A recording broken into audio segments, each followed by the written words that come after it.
gainen doktore etorri zaren gau. Ze guapo. Bueno, rock erradikala, ze garaiak, hau. Ze garaiak, ez da? Zu nola goratzen dituzu ezkitzu? Zu gazte eginen, urteaietan, oski? Baina harrapatu gintuen, nik gogoratzen dut Saran adibidez, kontzertu bat, Saramaren kontzertu bat antxera endabiziko filan, edo ertzainak azkenekua. Ai, ama, ura gozamena. Horako horitzapena dituzun, Egundokoak. Nik uste dut honen inguruan horitzapen kolektibo bat badaukagula denok, bakoitzak bere horitzapen beresiak ditu, oso beresiak eta partikularrak. Norberak era batara ikusten bai zuen musika hura eta musikarek esan nahi zuen guztia, taldeak beraiek ala ikusten zutelako. Azken batean, egia esan bazeukan alako debeku gauza bat, guk aste ginenean, ez ziguten usten kontzertoietara joaten, barazpada, amaztak izan. Baina bada egia, 83. urtean jaio zen fenomeno hau, tuteran, kontzertu antimilitarista bat ondorioz, eta rock radikal basko, euskal rock radikala izenarekin bataiatu zuten mobidora, eta nik ez dakiz zenbaterainoko ona izan zen taldentzat, musikarentzat etiketa hori, ezta? Bai, eta gainera, orain honen jardunaldi hauen gainean egin duten hitzaldi bat, eman duten hitzaldi batean, orduko musikariek halaxe diote, gazti gozoa da beraien oroitzapena, gizarteari ez diotela onik egin, eta hala diote.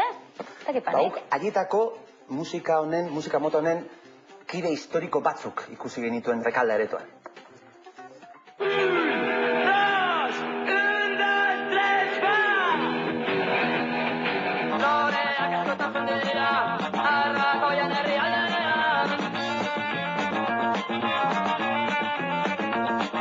Gaur egun, Inoren Eroniren taldearen abeslaria naiz, eta, bere garaian bat taldean aritutakoa, eta, baita Ximorra taldean ere. Hemen antolatzaileek esan didate, ez zutela intentziorik hau guztia nostalgiaz edo melankoliaz begiratzeko edo ikusteko, zuk nola begiratzen duzu? Begira nahiko zorrotza eta kritikoa. Kritikoa zertan? Maila askotan rock radikal basko deituriko mugimendu deituriko hori, hainbat gauza txar eta on gutxi egarritzitula. Zuzenean jauzen zenutenean, beti ostia txarrarekin kantatzen bezala azatzen zineten, talderi gehienak. Zergatik? Garai hartan, zu hori izalako gizartearen sentimentu orokor bat, oso garai tenisuak izan ziren, politikan eta mugimendu handiak, violentzia era guztietakoa, jasaten zan, azken finean garai haietan zegoen azan gaztedi bat bere burua antolatu nahian eta zelan bait estatuaren egituraketari edo biesa egin nahi ziona. Musikalki, kalitatez, zezango zen dute, 80ko hamarkadatako zuen musikari buru? Aipatuko nuke, ezakite goratzen zaren, Sarama izeneko talde bat. Hor, gutxi gora bera, zegoen kalitate kopuru egiena, denetari zegoen. Eta oroar, ez dugu izango Beethovenen 9. sinfonia konposatu genuenik, baina divertiziko moduko abestirik zegoen, ez? Hori, kritika asko izan ditu musika honek baita ere kalitate aldetikan, ez da? Rock radikal basko, baina musikalki nolakoa zen? Hala ere denek ez dute begirada gaztia, batzuk gozua ere badute. Nik nire txikitasunean nik gozua, ezagutu nuena, baina, haizu, ona da aditzea orduko musikariek zer dioten, eta, dena ez dela hain ona mitifikatu egin zela pixko batura, ez, ura guztia. Eta hori seipatuko dugu oraintxe bertan, mitifikazio hori. Hau guztia Bilbaon lehen esan dugu, Rekalde aretoan, abenduak 2an bukatuko da, denetari daukazu bideo proiektzioak mai inguruak, fanzinoteka bat ere badago, aldizkari pilo batekin. Agiri mordua bildu dutelako. Piloa. Eta gauza agitz interesgarrek daude bertan. Mitifikatu zuk esan duzu talaxe da, gaur egungo gazteriak eta hemen zaudetenoko seguru ezagutzen dituzuela horietako talde batzuk, denak ez baino batzuk. Abesti batzuk. Haindik entzuten da musika hori, hitz egiten da musika horri buruz, da horrek dakarkienari buruz, ez da?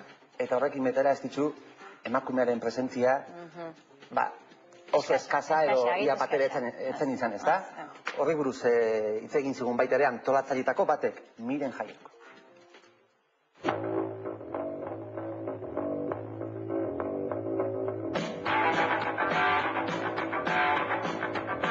Dauen jente ikusitzen ez da gero, nostalgiaren ganin eta niko harritzute geratu gara, ze publikoi ez egeizena 20 urteko edo horren, bueno, ondinoz gaizo barik zeuenak rock radikal basko hori emon zenena.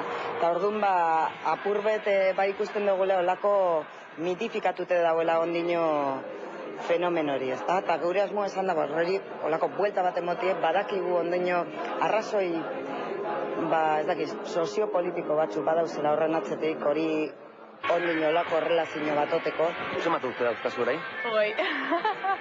Eta ezagutzen duzu talderik gehienak, 80ko hamarkada atzo? Bat hola, dion entzuten die, eta biztela horre, nik ez da nekaso, baina nahi harri ban nortzizia dukienak eta hola, ja etxetik ekarten dago. Mobidia baita kaline ontzana ez, ez dakit. Ez dakit, beti musika hori haitzen ez izen gagu kalime itzet, eta horregatik interesatzatzu, ez? Hau Gernikako talde musikal bat omena, hemen dagoen gizon hau, geure kamara da, Ibon. Eta esango, Baina... zelako kasualidadi ez da. Para ginenien apurbet, movida guztia golan antolatuten da. Ikusi genuen lehenengo gauza, ja lehendik bagenekien, ez da?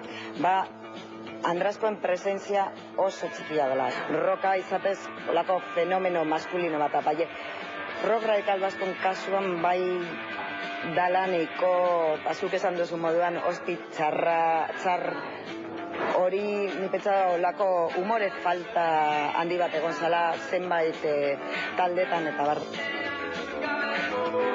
Eta gaur egun oraindik